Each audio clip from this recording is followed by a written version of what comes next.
Buenas, buenas, ¿cómo estamos? ¿Cómo está ese equipo? Buenas tardes. Hola, Buenas hola. tardes. Bien, disculpen una demora primero en llegar, pero luego había un pequeño problemita aquí con la conexión. Pero ya estamos ok. Estamos listos, lista.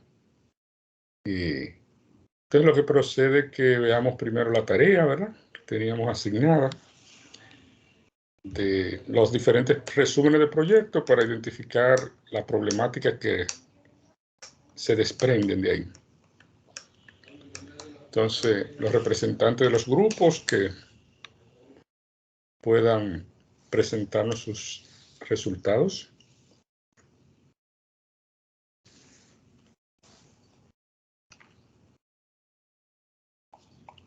¿Quién nos muestra sus resultados?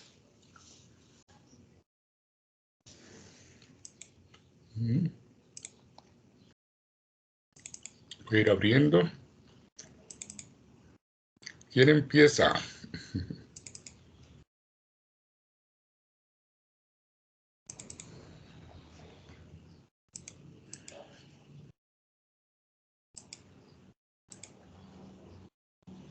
Sí, ¿quién me dice? ¿Quién levanta la mano? ¿Lo pudieron completar? El ejercicio.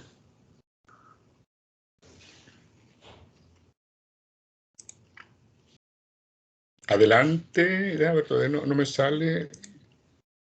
¿Quién tiene la mano levantada? Puede iniciar.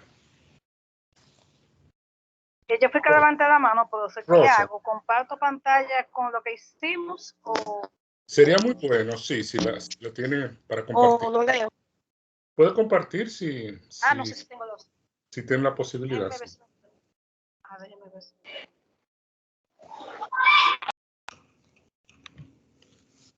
Déjeme ver.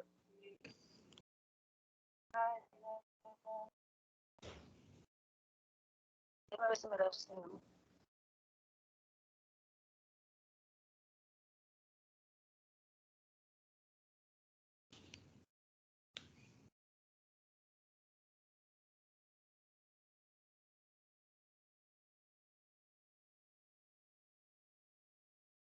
Déjame ver. Ok, lo que pasa es que yo lo tengo en Word. Sí. Y al parecer no me da la opción en Word. Sí, si tienen una dificultad puede leer.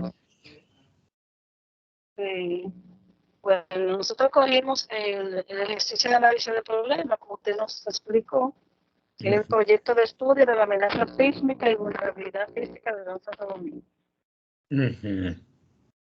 Por lo menos nosotros nos dio tiempo a buscar los problemas, como usted nos había, como decía aquí, el ejercicio, que era buscar, como buscar el problema de raíz prácticamente, porque yo decía así, no sé si el término está correcto.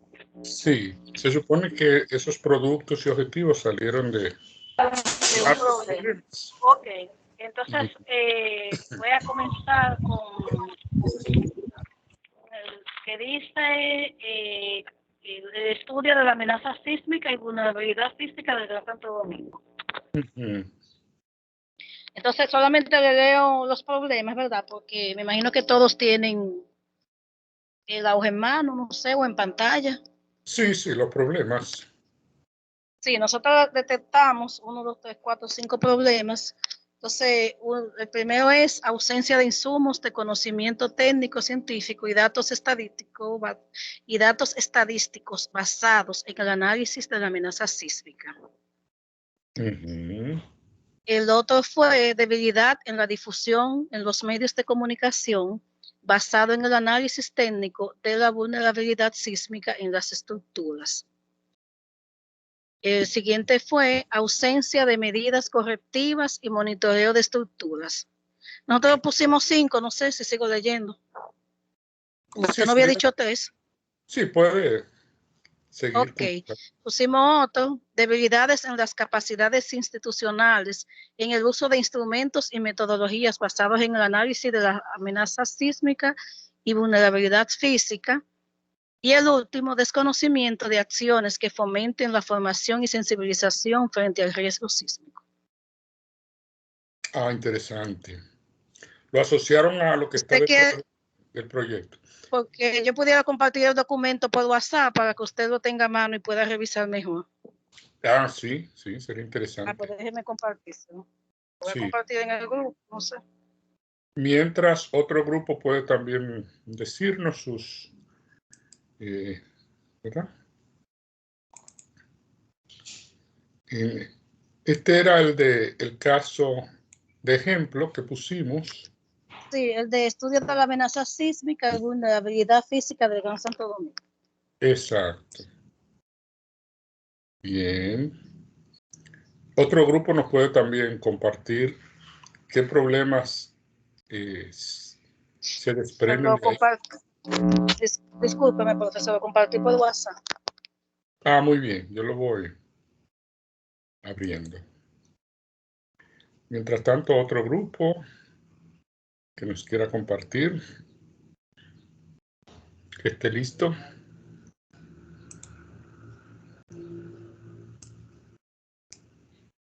¿Qué otro grupo representante del equipo?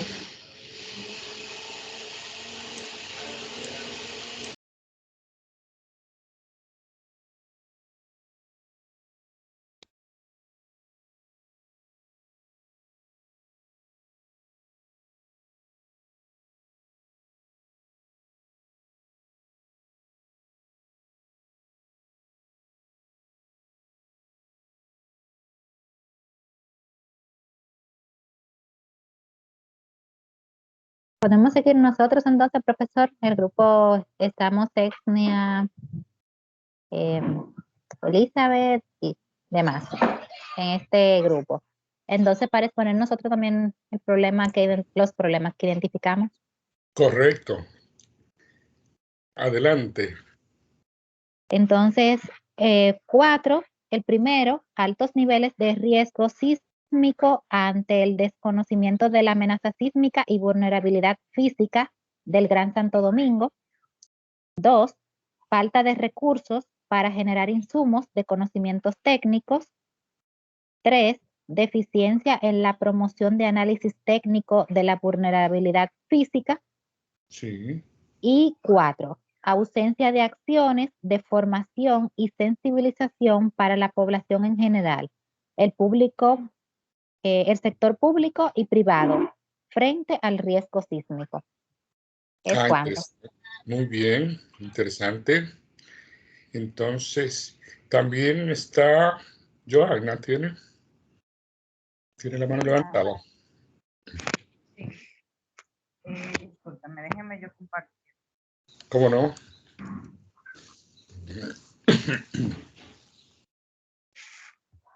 Deme un momento, que no tengo Uh-huh.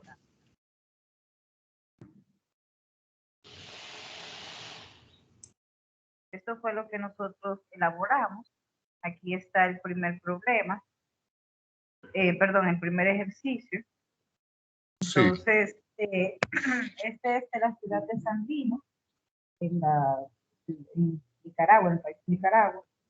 Entonces, el problema central que vimos fue debilidades en el manejo de riesgo que abarca la zona 7 de la ciudad de Sandino y Tutanés. Las causas de estos problemas son deficiencias en la capacidad organizacional de los pobladores del municipio de Ciudad de Sandino, en mitigación de desastres y su respuesta en la seguridad de la comunidad. Sí, perdón, Joana, chequea si puede ampliar un poquito la imagen. Ah, sí. Ajá, ahí, déjame que sale, bueno, sale un poquito más chiquito, pero ahí se ve un poco más, sí. Ok, déjeme yo girar la pantalla. Quizás si la giro, se amplía más. Ahí se ve, sí, ahí va creciendo. Se ve mejor así. Las causas, sí. Pon la otra imagen, el gráfico, que ahí está todo. El gráfico.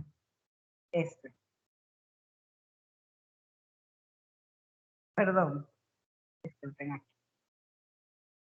Ahí se ve bien. Más arriba. Arriba. Es el del segundo caso.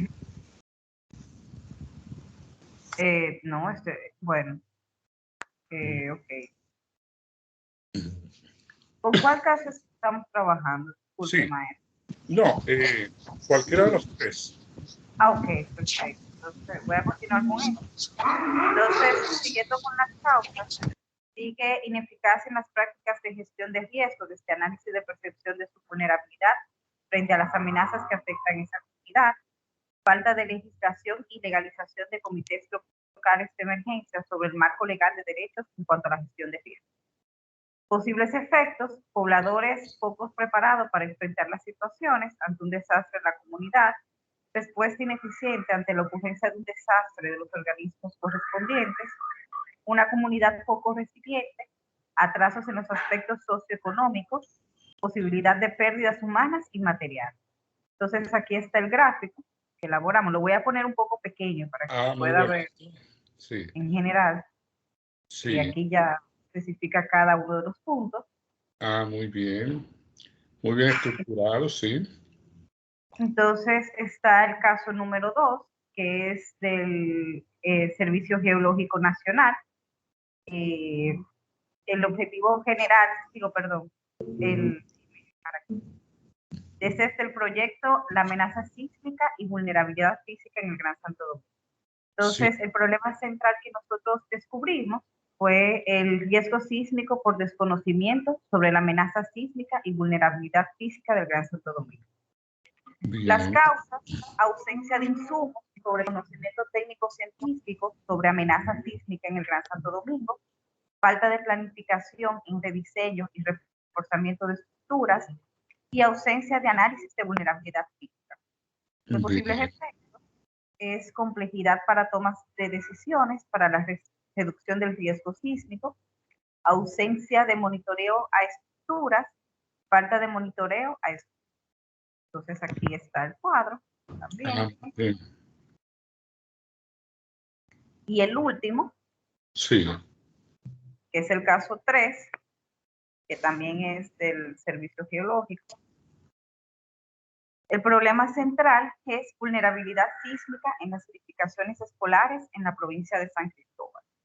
Las causas es posibles estructuras vulnerables de las edificaciones escolares ante eventos sísmicos en la provincia de San Cristóbal, ausencia de mapas de vulnerabilidad sísmica de la provincia, inexistencia de medios de verificación sobre el nivel de conocimiento de los ciudadanos en cuanto al peligro, la vulnerabilidad y el riesgo sísmico de la zona, carencia de programas educativos sobre el riesgo sísmico.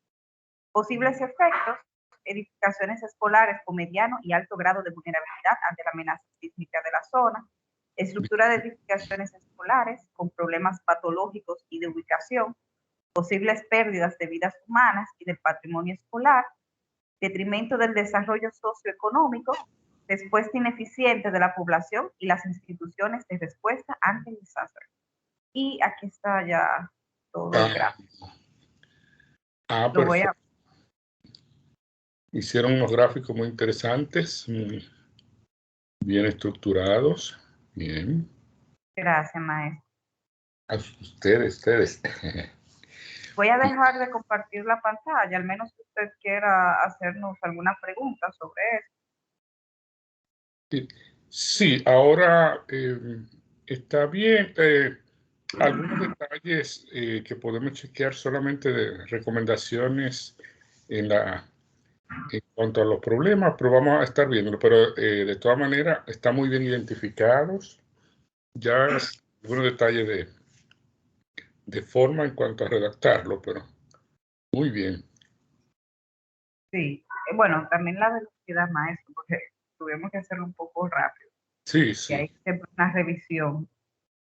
Claro, pero sí, se logró. Igual lograron complementar bien. Perfecto, pues si tenemos otro equipo.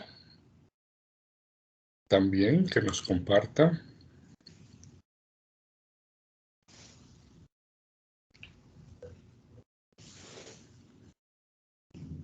¿Qué otro equipo sigue?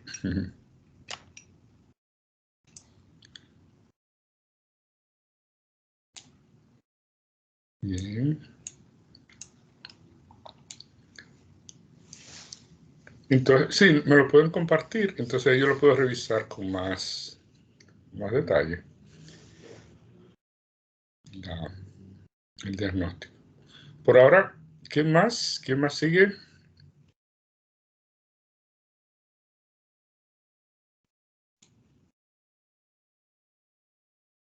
Sí, ¿qué nos falta? Bien, pues me comparten entonces los que han presentado para revisarlo y cualquier detalle o retroalimentación, ahí complementarla. Bien, entonces vamos a ir iniciando nuestra sesión de hoy, complementaria a lo que estuvimos trabajando acá. Vamos a pasar a presentación.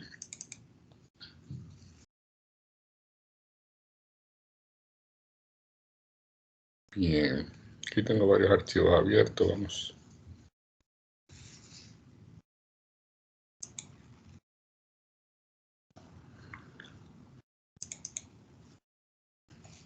Bien, recuerden entonces la parte de igual la participación, preguntas, nos mantenemos siempre activos para sacar el máximo provecho. Entonces esta es nuestra sesión 3 de la parte que nos ha tocado trabajar. Y continuamos entonces en base al esquema que hemos visto, ¿verdad? De los diferentes componentes del estudio de proyecto, como hemos visto la identificación, que se sustenta mucho en el enfoque de marco lógico, que abarca ese análisis de problemas, los objetivos, y fíjense que desde acá, lo que estuvimos viendo ayer, aún en la identificación ya me pide que adelante una estimación de los costos del proyecto y su financiamiento, su fuente de financiamiento. Por eso es importante lo que decíamos ayer, conocer los diferentes recursos que se requieren tanto para la fase de inversión del proyecto como para luego el funcionamiento, las operaciones. Por eso esto es importante, decíamos, conocer los procesos es clave porque es donde voy a identificar más claramente cuáles son esos activos, recursos, capacidades. Bien. Y bueno, en la parte de la identificación ya del perfil, donde pasamos a los otros estudios que hemos estado hablando. Hemos llegado a hablar del estudio técnico, lo que son los estudios financieros y económicos. Le voy a ilustrar con un ejemplo la metodología que se sigue. Vamos a ver un sencillo ejemplo. Ahora, es todo un mundo que requiere un tema de un poquito más de tiempo para trabajarlo. Entonces, es conveniente que lo que nos resta, aseguremos un buen dominio de la parte del marco lógico, la matriz, los objetivos, porque esta parte incluso en la misma Dirección de Inversión Pública se está fortaleciendo, la parte de lo que es el análisis financiero económico. O sea, todavía no hay tanta rigurosidad, sino que las mayores exigencias están en la fase inicial de definir muy bien el problema, los objetivos, y a través de ese enfoque de marco lógico que decía. Entonces, en la sesión de hoy vamos a dar esa miradita. Yo tengo varios videos que los he subido a YouTube sobre fundamentos para el análisis financiero económico. Se los voy a compartir. Y si luego identificamos un interés, también podemos acordar en un futuro no muy lejano alguna sesión especial extra donde hablemos un poquito más a fondo de la parte financiera económica y los fundamentos, ¿verdad? Pero como digo, vale la pena que cerremos para que no queden algunas dudas o vacíos en la primera parte que debemos trabajar, que es el marco lógico. Entonces, con respecto a ese ejemplo de análisis financiero económico, precisamente a partir de la estimación de la demanda, la oferta que va a ser el proyecto, yo identifico los costos y beneficios asociados. Los costos tanto de inversión como de financiamiento y los beneficios que se espera genere el proyecto. Primero, un esquema más parecido a como se ve en el sector privado, construiríamos una tabla como esta para un periodo de vida útil del proyecto, que aquí está hecho para 5 años. El 0 representa el momento donde hacemos la inversión, ejecutamos el proyecto y entregamos los activos, desarrollamos las capacidades, donde hacemos en sí las inversiones, y año 1, 2 a 5 representan el funcionamiento, el uso de esos activos en los procesos. Entonces aquí tenemos identificado una valoración de lo que produce el proyecto en términos monetarios, unos costos de operación, y llegamos a lo que llamamos un neto. Desde el punto de vista financiero privado, es lo que llamamos el flujo de caja neto del proyecto. Esto lo que significa que aquí se invirtieron 500.000 y en los próximos años ese paréntesis indica negativo de acuerdo al formato que se ha estandarizado, que aparece mucho en Excel. Invierto 500.000 y el proyecto me va a ir devolviendo 80.000, 105, son los flujos. Desde el punto de vista financiero decimos flujo de caja del proyecto. En general, cuando lo aplicamos al sector público, hablamos más bien de flujo de costos y beneficios del proyecto. El hecho de que diga caja significa que desde el punto de vista privado, finalmente, lo que le da valor al proyecto es el dinero que entra y sale, el dinero que realmente tiene que poner la empresa y el dinero que entra. Entonces, en el análisis financiero económico, como digo, hay que construir unas tablas, unos flujos de los costos y beneficios del proyecto. En muchos casos de proyectos públicos, es difícil o no contamos con suficientes elementos para expresar en términos monetarios los beneficios del proyecto, como está acá, asociado a la producción. Entonces, trabajamos más bien focalizándonos en los costos, un análisis de costo, de manera que entreguemos esa producción y esos beneficios al costo de manera eficiente, o sea, reduciendo costos, minimizando los costos. Bien, entonces una vez se tiene esto, interesa ver cómo yo obtengo un valor agregado del proyecto. Tengo valor aquí de 80, 105, 150, 210. Entonces, ¿qué sucede? Que en finanzas, economía, hay un principio que dice que no debemos sumar de manera directa valores del año 1 con del año 2 o con del año 0. Ese principio dice que en realidad, cuando están en diferentes momentos en el tiempo los pagos, debo tratarlo como si fueran unidades de medidas diferentes. Es como si uno fueran dólares, otros pesos, otros euros. No puedo sumar directamente. Y ese principio es el que se conoce como el principio del valor del dinero en el tiempo. O sea, en finanzas está prohibido sumar 500 con 80 y con 105, porque es como 500 pesos con 80 dólares. ¿Qué hay que hacer? Lo mismo que hacemos en ese caso, hay que hacer una conversión. O todo lo expreso en dólares o todo en pesos para poder sumarlo.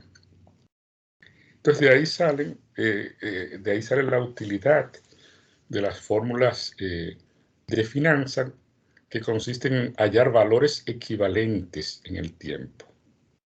Lo que estamos diciendo acá es que esos 80 tienen un valor al presente, se le asigna un valor en hoy diferente a 80. En este caso, menor que 80. Y eso se determina en base a una tasa. Una tasa es un dato clave entonces para resolver el problema. Esa tasa lo que representa es, yo estoy invirtiendo 500, pero esos recursos tienen un costo asociado a un préstamo o a lo que yo puedo obtener por esos 500, si por ejemplo lo invirtiera en un banco. Entonces en este ejemplo partimos de ese dato de que ya aquí está resumido el flujo de caja, flujo de costos y beneficios. Entonces un dato clave es lo que llamamos el costo de capital. Se le da diferentes nombres, se refiere a lo mismo. Ese costo de capital también representa el mínimo, la tasa mínima que debe rendirme esa inversión, tasa de rendimiento mínima requerida, y otro nombre, vamos a ver por qué se le llama así, tasa de descuento. En este caso es un 12%.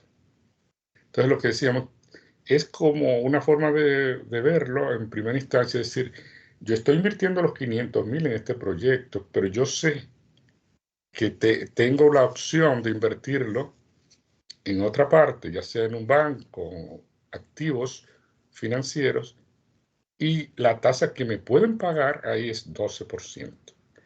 Entonces, ese parámetro me va a servir para evaluar el proyecto. Entonces, ¿qué nos dice con ese parámetro? Vamos a ver cuál es el equivalente de cada uno de estos pagos en el presente. Vamos a ir indicando poco a poco. Por ejemplo, cuando mi tasa es un 12%, los 80.000 del año 1 hoy se valoran en 71.428. Los 105 se valoran en 83.705.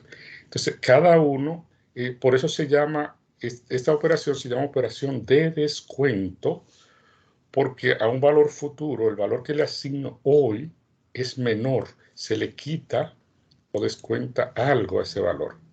Los 210, ¿cuál es el valor actual de esos 210? Ahorita le voy a mostrar la fórmula en la próxima vista. Entonces, ¿qué estamos diciendo ahora? Que el valor agregado, ahora sí, ahora es como si todo estuviera en pesos o en una misma unidad de medida, en el equivalente presente de todos esos pagos. Y si lo sumo, tengo un valor de 616.656. Entonces, eso es lo que se llama el valor actual del agregado. Todos estos son valores actuales de los individuales, el valor actual de todos los beneficios netos que me genera el proyecto, se llama así mismo, vea valor actual. Desde el punto de vista financiero económico se le llama valor económico a ese valor actual de los beneficios que genera el proyecto.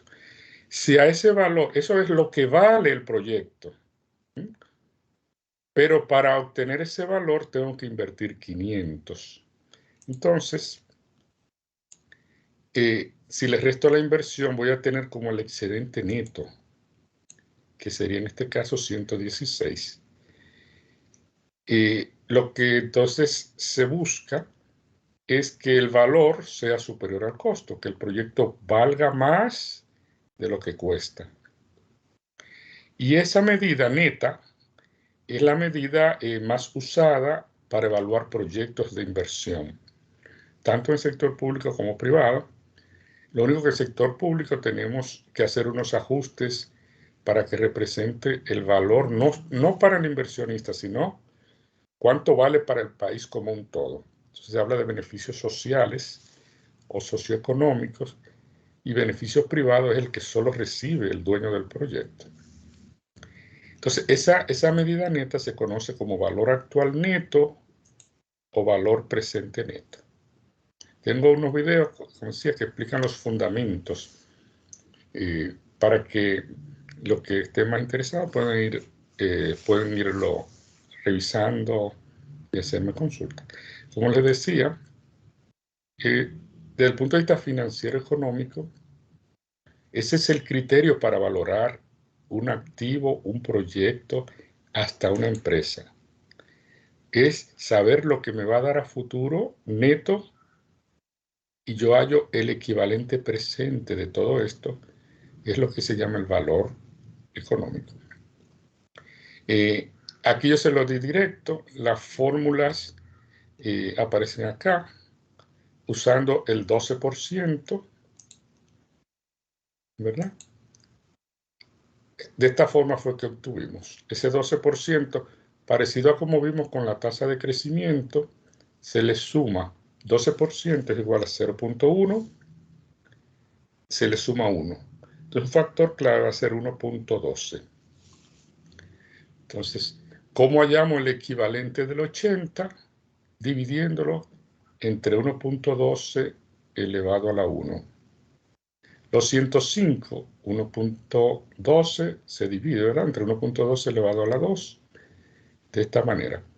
Y de esta forma fue que se obtuvo ese indicador clave que se llama valor actual neto o valor presente neto. Desde el punto de vista privado y desde el punto de vista público, cuando hacemos lo que se llama análisis costo-beneficio, se aplica el mismo criterio. Lo único, como decíamos, que los beneficios se ajustan de manera que sean no los beneficios individuales, privados, sino los beneficios globales del país. ¿Qué valor monetario le asignamos? ¿Cómo lo valoramos? Bien, valor actual neto. Hay otros indicadores como la tasa de rendimiento, que se conoce como tasa interna de retorno, para hallar esto. Adelante. Yo le voy a hacer una pregunta. Como usted dice que esa es la medida actual que se usa entre los proyectos, ¿sería siempre el 12%? No. Ese es un dato a determinar. Ahora, en el caso de proyectos públicos, debe ser un dato que los proporciona la misma Dirección de Inversión Pública, que es lo que se llama la tasa social de descuento. Ese es un parámetro que debe darlo y que desde el año pasado entiendo que se está trabajando en actualizar esos parámetros para facilitarle a los evaluadores de proyectos. Ahora, desde el punto de vista privado, lo que esto representa es básicamente eso, el costo de capital, el costo de obtener financiamiento de la empresa, que usualmente es un promedio de lo que la tasa a la que me presta el banco y las tasas que esperan ganar los inversionistas, los dueños del capital propio. Ahí sale una tasa promedio, que es la que representa. Entonces, una empresa que tenga facilidad de un financiamiento más bajo, entonces esa tasa promedio le va a dar un poco más baja, y por el contrario, una que adquiera un financiamiento a mayor costo, se lo ponga más caro hasta por asunto de riesgo, va a tener una tasa mayor. Pero en general representa eso, el costo de los fondos invertidos. Y en función del costo de la deuda y el costo o rendimiento que esperan obtener los inversionistas. Bien. Como digo, esta parte voy a compartir unos videos para que vean, y cuando haya un momento más adelante pudiéramos también profundizar un poco más. Ahora, decía que cuando ese análisis valoramos tanto los beneficios como los costos y calculamos estos indicadores, el análisis se llama ACB, análisis costo-beneficio. Análisis ACB, de análisis costo-beneficio.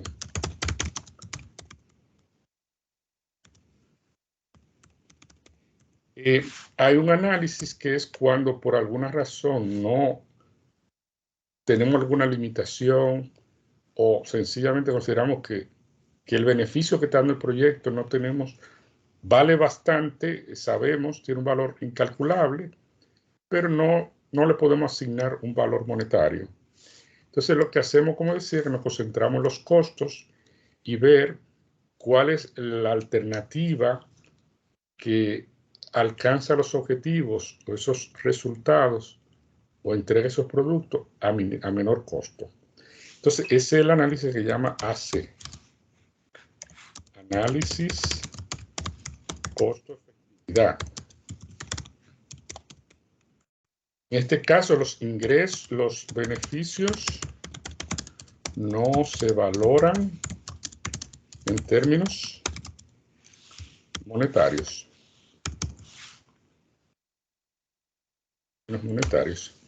Bien. Entonces, esa es la diferencia. Y aquí, entonces, en vez de hablar de un valor actual neto, se podemos dar un valor actual de los costos del proyecto.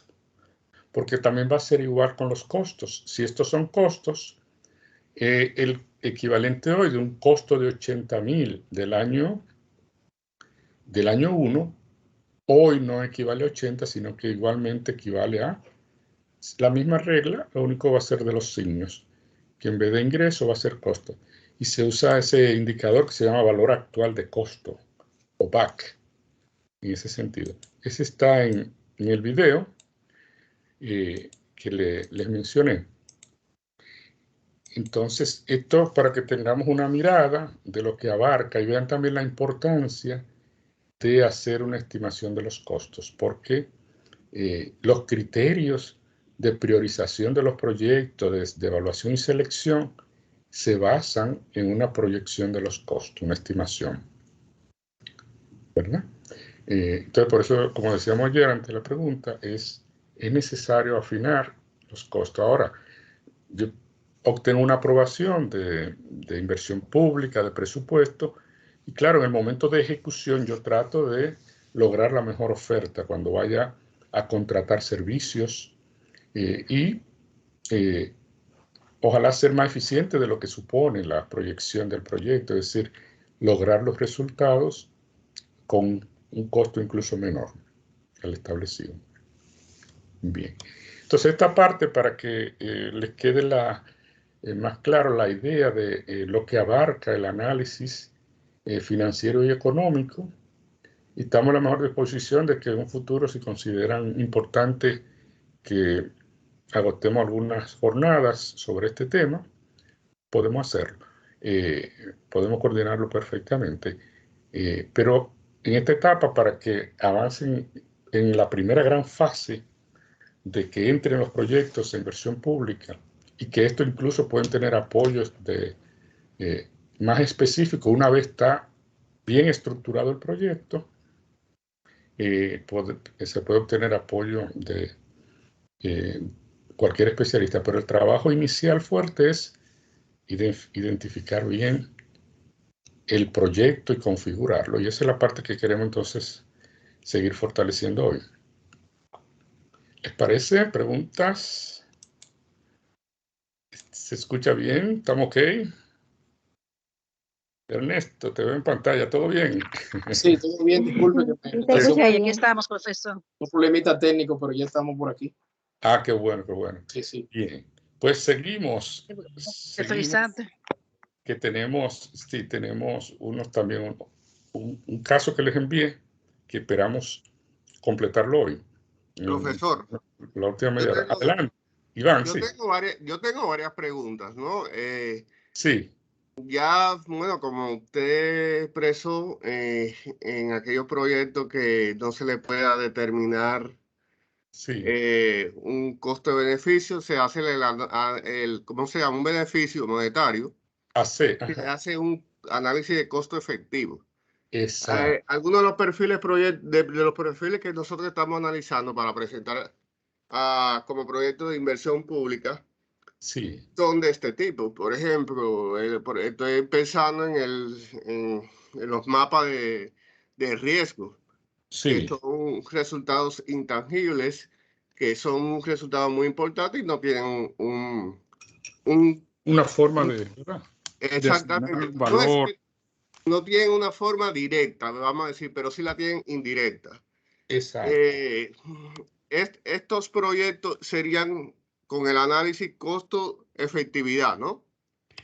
Sí, y en nuestro caso también, porque todavía hay limitación en esos parámetros que decíamos, de esos parámetros que se llaman precios sociales, como esa tasa que decíamos que debe darme el MEPI, todavía hay una limitación que estaba en proceso de cálculo, entiendo del año pasado, voy a investigar un poquito a ver si ya lo completaron. Entonces, aunque aplique, si no tenemos esos parámetros, tenemos una limitación para hacer el análisis. Entonces, sí, lo que aplica más es el análisis costo-efectividad. Sí, pero bueno, si aplicarías